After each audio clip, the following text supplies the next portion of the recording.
के हवाले से बताएं।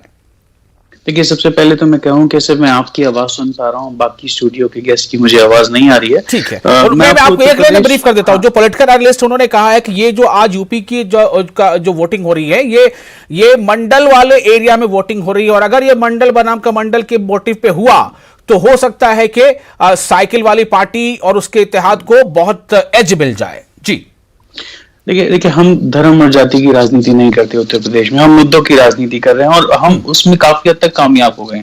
आप देखिए कि जिन मुद्दों को लेके हम उत्तर प्रदेश में गए थे, और वो मुद्दे आज समाजवादी पार्टी के मैनिफेस्टो में हैं, वो मुद्दे आज कांग्रेस पार्टी उठा रही है, वो मुद्दे आज भारतीय जनता पार्टी कर रही है। हम लेके गए थे फ्री बिजली के मुद्दे, बहुत सारे मुद्दे थे, बहुत सारे मसाइल थे जिन पे हम बात कर रहे थे। आज से पहले मसाइलों पे बहस नहीं होती थी। आज से पहले जो बहस होती थी वो होती थी धर्म पे, जाति पे, या जो है ये कौन सी बिरादरी का है। अब लोगों की बहस और सोच बदल चुकी है, और फिलहाल जो अभी मैं आपको बताऊं उत्तर प्रदेश के में जो अभी सूरत हाल चल रहे हैं, देखिए उत्तर प्रदेश में भारतीय जनता पार्टी का कोई बहुत बड़ा जनाधार नहीं रहा। पिछले 2017 में उनको एक अच्छा 40% का जो है वोट शेयर मिला था, लेकिन अगर आप 12 की बात करें तो उनके पास सिर्फ 15% वोट शेयर था और 47 सीटें थी। उससे पहले भी उनके पास 51 सीटें थी, 17% वोट शेयर था, और 20% वोट शेयर था 2002 में, और 88 सीटें थी। तो कभी आप देखें 50 और 88 के आसपास ही ये भारतीय जनता पार्टी फ्लोट करती गई। लेकिन 14 में क्या हुआ, 14 में भारतीय जनता पार्टी ने केंद्र में आपने देखा मरकजी सरकार बनी, लोगों को लगा इस हुकूमत के साथ साथ उत्तर प्रदेश में भी काम होगा। बात करी गई अच्छे दिनों की, बात करी गई अच्छी सुविधाओं की, लेकिन ऐसा कुछ हो नहीं पाया उत्तर प्रदेश में। इन बातों को दिखा के 2017 में 15% का वोट शेयर 40 पे तो पहुंच गया। जो 24% या 25% की बढ़ोतरी हुई थी वो विकास के लिए हुई थी, डेवलपमेंट के लिए हुई थी। वोटर चाह रहा था कि अच्छे स्कूल खुलेंगे, अच्छे हॉस्पिटल खुलेंगे, बहुत डेवलपमेंट होगा, डबल इंजन की सरकार होगी। आज भी डबल इंजन की सरकार की बात हो रही है, लेकिन ये डबल इंजन की सरकार अपने अचीवमेंट्स नहीं बता रही है। देखिए, हर इंसान का एक स्ट्रॉन्ग पॉइंट होता है। आम आदमी पार्टी का एक स्ट्रॉन्ग पॉइंट है। आम आदमी पार्टी कहीं भी चुनाव लड़े, वो बताती है कि साहब हमने दिल्ली में क्या काम किया। वो कहती है देखिए हम दिल्ली में क्या कर रहे हैं, और उसी के बेसिस पे बीजेपी तो बताती रहती है। इस बार भी चुनाव में बताया गया कि 370 धारा हमने हटा दिया। इस बार भी बताया गया कि हमारी बहन बेटियां आप जो है वो बहुत खुद को सुरक्षित महसूस कर रही हैं। रात में 12 बजे भी वो स्कूटी पर बैठ के कहीं भी जा सकते। खुद ये हमारे वजीर दाखिला ने कहा है यूपी में जाकर। देखिए, उन्होंने कहा है, भारतीय जनता पार्टी बहुत सारी बातें कहती है, लेकिन क्राइम का क्या सिचुएशन है ये आप और मैं मतलब इस पे चाहे तो कई दिन तक बहस कर सकते हैं। ठीक है, कैसे बेटियों के साथ आए दिन जो है खबरें आती हैं उनके साथ बदसलूकी की, और किस तरीके से law and order Uttar Pradesh में जो है बिगड़ गया। देखिए, उत्तर प्रदेश में ऐसा नहीं है कि चोरियां चकारियां बंद हो गई, चोरी चकारी वही है जहां हो रही थी, उससे ज्यादा हो रही है। ठीक है, गुंडागर्दी भी अपने उरूज पे है। कोई चीज उत्तर प्रदेश में नहीं सुधरी। देखिए, बताना चाहिए नरेंद्र मोदी साहब को और योगी आदित्यनाथ साहब को कि डिस्ट्रिक्ट अस्पतालों के क्या हालात हैं। उनको बताना चाहिए कि हर सूबे, हर डिस्ट्रिक्ट के अंदर कितने उन्होंने नए स्कूल खोले, कितने नए अस्पताल खोले, वहां जो बेसिक सुविधाएं थी। लेकिन आज जो वोटिंग चूंकि अब हो रही है तीसरे मरहले की, हम लोग आगे के लिए तो खैर बात करते ही रहेंगे। अब मैं एक बार छोटा रिएक्शन ले लेता हूं वसीम राजा साहब का, जो बीजेपी के तर्जुमान है। फिर सीधा मैं पॉलिटिकल एनालिस्ट हमारे साथ एक और हैं प्रोफेसर मंजीत सिंह साहब, उनके पास जाऊंगा। वसीम राजा साहब, मुझे छोटा रिएक्शन एक दे दीजिए आप, फिर मैं आपसे तफसील से पूछूंगा पंजाब के हवाले से। पहले मुझे आप यूपी पर बता दीजिए कि थर्ड फेज में क्या होने जा रहा है वाकई। जो ऋषि मिश्रा साहब कह रहे थे कि ये मंडल बनाम कमंडल वाले मोड में चला गया है, ऐसा लगता है अगर चला गया तो शायद आपके लिए मुश्किल थोड़ी बढ़ जाए और एसपी को थोड़ी उसकी साइकिल थोड़ी तेज दौड़ जाए। क्या ऐसा हो रहा है? आजम साहब, मैं पॉलिटिकल एनालिसिस की बात भी सुन रहा था और आपके प्रवक्ता की बात भी सुन रहा था। ऐसा बिल्कुल नहीं है। उत्तर प्रदेश में कोई मंडल कमंडल ये सारी बातें जो कहनी बेबुनियाद है। उत्तर प्रदेश में सिर्फ और सिर्फ डेवलपमेंट के ऊपर, विकास के ऊपर, हर समाज को सम्मान मिले, इसके ऊपर जो है राजनीति, इसके ऊपर जो है चुनाव हो रहा है। और जो उत्तर प्रदेश में जो हमने 5 साल में डेवलपमेंट की है, जो माफिया राज का खात्मा किया है, हम उसके ऊपर चुनाव लड़ रहे हैं। आज उत्तर प्रदेश में बेटियां सुरक्षित हैं। आज जो गुंडा ताकते थे, जो इस तरह के अनसर थे, वो सब जेल के अंदर बंद है। आज पूरी तरह से यूपी सुरक्षित है। यूपी के अंदर व्यापार आ रहा है, इंडस्ट्री आ रही है। यूपी के अंदर कोई आने से पहले, इससे पहले की सरकारों में कि कोई इसी बड़ी इंडस्ट्री को या किसी व्यक्ति को कहा जाता था वहां पे अपना प्रोजेक्ट लेके जाइए, तो उत्तर प्रदेश जाने से लोग डरते थे। इवन कि मैं जहां पंजाब से बिलोंग करता हूं, पंजाब के बहुत सारे व्यापारी खुद मेरे संपर्क में बहुत बड़े बड़े इंडस्ट्रिस्ट है, जब वो अपना व्यापार करने उत्तर प्रदेश में जाते थे तो वहां के सूरत हाल मुझे बताते थे कि हम लोग जब मार्केट में पेमेंट कलेक्शन के लिए जाते थे तो हम लोग 5 बजे के बाद बाजार में नहीं घूम सकते थे, हम होटलों में, हम छोटे शहरों में रुक नहीं सकते थे। मनजीत सिंह साहब, मैं इसके बाद आपके पास ही आ रहा हूं, आप ध्यान से सुनेंगे क्योंकि आपको एनालिसिस करना है। जी वसीम साहब बोलिए। ये स्थिति जो थी पहले उत्तर प्रदेश की थी। हाँ। और अभी वही पंजाब के व्यापारी जो हैं वो ये कह रहे हैं कि उत्तर प्रदेश के छोटे से कस्बे में भी जाके हम अपना प्रोडक्ट जो है बेच सकते हैं, क्योंकि पंजाब हैंड टूल और कह सकते हैं कि स्पोर्ट्स की एक पंजाब बहुत बड़ा हब है, और वो छोटे छोटे बाजारों में, कस्बों में जाके अब अपने मटेरियल को बेच पाते हैं। उनके अंदर डर और भय नहीं है। अच्छा। ये बदलाव आया है उत्तर प्रदेश तो आपकी बातें एनसीआरबी के डेटा से बिल्कुल अलग नजर आ रही हैं, सच कौन है?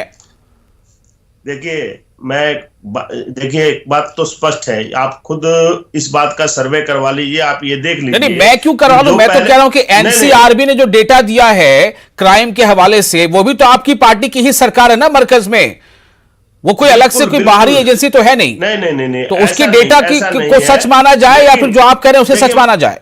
देखिए आजम साहब, एक बात तो हम पहले भी कह चुके हैं कि उत्तर प्रदेश से 100% क्राइम खत्म नहीं हो चुका है, लेकिन आज जो क्रिमिनल है, कोई क्राइम करने से पहले डर लगता है उसको कि हमारे को सजा मिल सकती है, हम सलाखों के पीछे जा सकते हैं, हम पकड़े जा सकते हैं। चलिए ठीक है, मैं इस पे आप रिएक्शन लेना चाहूंगा। Political analyst professor Manjeet Singh साहब, आपके पास आ रहा हूं। बहुत शुक्रिया कि आपने इतने इत्मीनान से सबको सुना। अब आपकी बारी है ताकि आप अच्छे से एनालिसिस कर पाए। मुझे पहले आप ये बताएं, यूपी का ये 3rd फेज किस तरफ जा रहा है, कैसे देख रहे हैं आप इसको?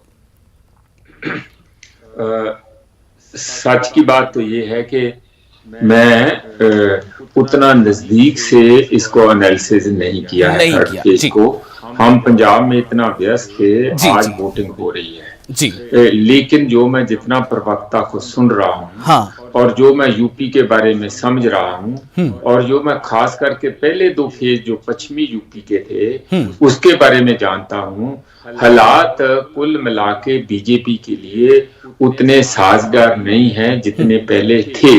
उसके 2-3 कारण मैं मानता हूँ। एक तो जो लखीमपुर खीरी का जो हुआ, जो वही पंजाबी लोग जिन्होंने मिश्रा जी को, अजय मिश्रा जी को, जिनको टैनी कहते हैं, होम मिनिस्टर है, डट के वोट डाल के वहां पहुंचाया था दिल्ली, और वो लोग तो बड़ी बड़ी संख्या में रोष में थे। जाट बेल्ट जो है जहां, वो भी इतना हक में नहीं है। तो रही बात जो बुंदेलखंड जहां और दूसरी जगह की यहाँ बात चल रही थी, वो आपके जो लोग हैं, जो मैं जितना भी तीनों को सुना है, मुझे उनमें दमखम लगता है। अब जबरदस्ती वो बीजेपी कहे कि नहीं बहुत कुछ अच्छा है, उनको पता है, खुद एहसास है कि उतना अच्छा नहीं है जितना होता था कभी।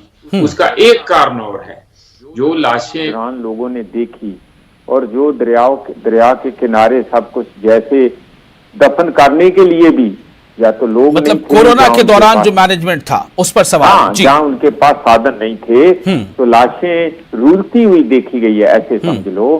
वो इतना आसान नहीं है बुला देना, जितना मर्जी हम कहें। कुछ लोग विकास की बात कर रहे थे आम आदमी के यहाँ कैंडिडेट के, हमने पहली बार विकास का एजेंडा सेट किया है, नहीं तो धर्म और जाति का एजेंडा होता था। ये पूर्ण सच नहीं है। विकास का पहले भी बात होती थी, लेकिन विनाश ही हुआ है ज्यादा। विकास तो देश का होता तो सामने नजर आता। कुछ हुआ है, कुछ ज्यादा वादे होते थे। ये नहीं कि ये पहली बार बिजली की बात किया है, स्कूल की बात किया है और ये है दिल्ली मॉडल है, ये पहली बार नहीं हुआ है। हमारे दिल्ली वाले, जो मैं छोटी बात कह के कहूंगा, उनकी बात, वो बिजली का नाम लिए थे इसलिए। दिल्ली वाले जो है 2200 करोड़ का सब्सिडी देते हैं। पंजाब में जो बिजली की सब्सिडी है 14,000 करोड़ की है। तो इमेजिन करें कि कितना फर्क है। अब और कितनी सब्सिडी दोगे? कहने का मेरा है कि ये ये थोड़े ज्यादा बड़े क्लेम है कि उन्होंने एजेंडा विकास वाला सेट किया है। ये बात सही है जो सबसे पहले प्रवक्ता बोले थे, शायद मिश्रा जी हैं, कि अभी भी बहुत सारे लोग जो अनपढ़ लोग हैं, जिनको रोजमर्रा के जीवन से स्ट्रगल करना पड़ता है कि शाम को चूल्हा गर्म होगा या नहीं होगा, वो लोगों को अभी भी एक फुल फ्लैश्ड, जैसे एक संपूर्ण सशक्त वोटर बनने का ना तो अधिकार मिला है ना मौका मिला है। वोट डालना ही वोट का अधिकार को सही इस्तेमाल करना नहीं होता। अब जब उनको ये पता ही नहीं कि हो क्या रहा है, कितने आम लोग हैं उनको पता नहीं है प्रधानमंत्री का नाम क्या है। मैं सच में सर्वे के बेस पर कह देता हूँ, हमारे पंजाब में कितने रूरल ऐसे लोग हैं जिनके आधार पर मैं कह सकता हूं कि हमने जब मनरेगा की ओल्ड एज विमेन को पूछा कि चीफ मिनिस्टर कौन है, तो 90% को पता नहीं है कि हमारा मुख्यमंत्री कौन है। तो वो कैसे पॉलिटिक्स के बारे में डिसाइड करेंगे? वो तो जात के आधार पर करेंगे, गांव में कौन चौधरी है, कौन दबदबा वाला है, डांग छोटे वाला, उसके आधार पर करेंगे, जहां किसने काम किया उनका उसके आधार पर करेंगे, वो धर्म के आधार पर भी करेंगे। इसकी वजह से है क्योंकि हम इंडिपेंडेंट इंडिया में अपने वोटर को संपूर्ण जो सशक्त वोटर होता है, जो एनलाइटेंड वोटर होता है, समझदार वोटर है, उसका बनने का मौका नहीं दिया। इसीलिए ये सारा पार्टी का बार बार झमेला खड़ा होता है। चलिए अब मैं एक काम करता हूं, कुछ फीसद आ चुके हैं हमारे पास अपडेटेड, वो बता देता हूं, फिर उसके बाद हम लोग पंजाब के हवाले से गुफ्तगू करेंगे कि पंजाब में क्या कुछ हो रहा है, वहां पर क्या इख्तिदार वापसी होगी कांग्रेस की या फिर कोई और इख्तिदार पर काबिज होगा, बीजेपी, एसएडी और नई पार्टी, पुराने कैप्टन लेकिन नई टीम, उसका क्या होने वाला है, और जो किसानों की पार्टी जो एक बनी है उसकी क्या इसमें चीजें हैं। तो चलिए आपको बताते हैं कि 5 बजे तक का जो डेटा है हाथरस पे 5 बजे तक वोटिंग फीसद जो है वो 57.61% हुई है। 57.61%, मतलब इसे हम लगभग 58% कह सकते हैं। ये 5 बजे तक का है हाथरस का, खासतौर से चूंकि हाथरस का जिक्र बार बार इसलिए आता है कि हाथरस से वो वक्त, वो दौर याद आ जाता है, वो वाकया याद आ जाता है जब हाथरस में किस तरह एक बच्ची के साथ दरिंदगी हुई थी, फिर उसकी मौत हो गई, फिर उससे रातों रात उसका अंतिम संस्कार कर दिया गया। तो ये एक मामला था जिसको लेकर काफी कुछ इसमें, और उसी खानदान से उसकी वालदा को वहां पर कांग्रेस ने टिकट दिया है। तो ये हाथरस का फीसद है जहां पर 57.61% 5 बजे तक वोटिंग हुई है। सादाबाद में 60.44% वोटिंग हुई है। सिकंदराबाद में 58.95% वोटिंग हुई है। तो अब तक कुल 58.95% वोटिंग है। तो ऋषि मिश्रा साहब, सिर्फ एक छोटा सा रिएक्शन दे दीजिए। 5 बजे तक का अगर ये फीसद है, यानी कि तकरीबन 60 मान लें इसे, तो क्या बता रहा है ये? कुछ वोटरों में जोश दिखा इस फीसद के साथ? देखिएगा, लास्ट अपडेट विशाल भाई, परसेंटेज बढ़ेंगे, मुझे लगता है कि 65% के आसपास जाएंगे। तो कहीं ना कहीं ये उत्साहपूर्वक चुनाव माना जा सकता है कि लोगों ने लोकतंत्र के महापर्व में अपना उत्साह दिखाया, अपनी भागीदारी दिखाई। सवाल उठता है कि किस सेक्शन के लोगों ने ज्यादा पार्टिसिपेट किया, वोट डाला। हालांकि चुनाव जो है विशाल भाई 2 ध्रुवीय, मुझे लगता है उत्तर प्रदेश की चुनाव जो है वर्तमान में 2 ध्रुवीय है, और 2 ध्रुवीय जब चुनाव होती है तो दोनों पॉलिटिकल पार्टी या दोनों गठबंधन के लोग कार्यकर्ता चाहते हैं कि ज्यादा से ज्यादा उनके समर्थक निकले, और इसमें क्या फायदा होता है कि वोटिंग परसेंटेज अधिक होती है। अब सवाल उठता है कि किनके कार्यकर्ता बूथ पे कितना मुस्तैद थे, अपने लोगों को कितने घर से निकाल पाए। ये 10 मार्च को जब नतीजे आएंगे तब विशाल भाई पता चलेगा। तब बिल्कुल, इसमें कोई दो राय नहीं है। तो आइए अब जिक्र करते हैं पंजाब का। पंजाब में कुल 117 सीटें हैं, और 117 सीटों का मतलब होता है कि 59 सीटें जो पार्टी या जो इत्तेहाद जीत लेता है वो उसकी हुकूमत बन जाती है। मौजूदा जो सरकार वहां पंजाब में है वो कांग्रेस की है, लेकिन कांग्रेस के 4.5 साल तक वजीर आला रहे कैप्टन अमरिंदर सिंह ने वो कांग्रेस की टीम को छोड़कर अब एक नई टीम बनाई, उसका नाम है पंजाब लोक कांग्रेस। तो वो अलग हैं। क्या कांग्रेस को इसका नुकसान उठाना पड़ेगा या कांग्रेस को नए चेहरे चन्नी का फायदा उठाना पड़ेगा, क्योंकि उनका लगाव, उनका जो एसोसिएशन है वो एक खास कम्युनिटी से है जो वहां पर काफी आबादी में ज्यादा है। एक तो ये बात है। आम आदमी पार्टी को लेकर भी काफी चर्चा हो रही है कि आम आदमी पार्टी ने बहुत मेहनत की है, वहां पर उन्हें सपोर्ट मिल रहा है, जैसा आम आदमी पार्टी के लोगों का दावा है। मैं ताहिर साहब आपके पास आता हूं और ये जानना चाहूंगा कि आम आदमी पार्टी को आतिर हुसैन साहब कितनी उम्मीद लग रही है, और क्या आखिर लम्हों में एक विश्वास भरा एक बयान क्या आपके एतमाद को अविश्वास में बदल रहा है? नहीं, ऐसा कुछ नहीं है। आम आदमी पार्टी बहुत अच्छा कर रही है। लोगों ने पहले भी हम पे विश्वास दिखाया था, हमें एक अच्छा वोट शेयर मिला था पिछले चुनाव में, और इस चुनाव में हम बहुत ही अच्छे की एक्सपेक्ट कर रहे हैं। और देखिए फिलहाल जो वोटिंग परसेंटेज है वो दिखा रही है कि लोग जो है बाहर निकल रहे हैं, वोट कर रहे हैं, अपना वोट का इस्तेमाल कर रहे हैं और एक चेंज की तरफ जा रहे हैं। अब ये 10 तारीख को पता चलेगा कि वो चेंज जो है किस तरफ गया, लेकिन हाँ, इसमें कोई दो राय नहीं है, सब जानते हैं। कांग्रेस पार्टी को देखिए आप, उनके अंदरूनी ही उनमें ज्यादा है। हाँ, आता हूं जी। अंदरूनी इतनी खींचतानी है कांग्रेस में कि देखिए सिद्धू साहब जो है एक बड़े नेता हैं, कैप्टन अमरिंदर सिंह कैप्टन साहब जो थे वो मुख्यमंत्री रहे, उनको हटा दिया गया वजीर आला को। अपने वजीर आला को क्यों हटाया कांग्रेस, ये भी नहीं बता रही है, क्या वजह थी, और 4.5 साल के लिए कौन जिम्मेदार है, ये भी उनके सीनियर लीडर नहीं बता रहे हैं। नहीं, वो राहुल गांधी ने कई भाषणों में ये बात कही है कि हमें पता चला कि हमारी जो मुखालिफ पार्टी है उनसे उसके कुछ रिश्ते जुड़ रहे हैं और इसलिए जो है हमने उनको हटा दिया। वो तो मौजूदा वक्त में जोड़ रहे हैं, उन्होंने वो बताया, लेकिन हटाने की वजह क्या थी? क्या फेलियर थे, क्या अच्छा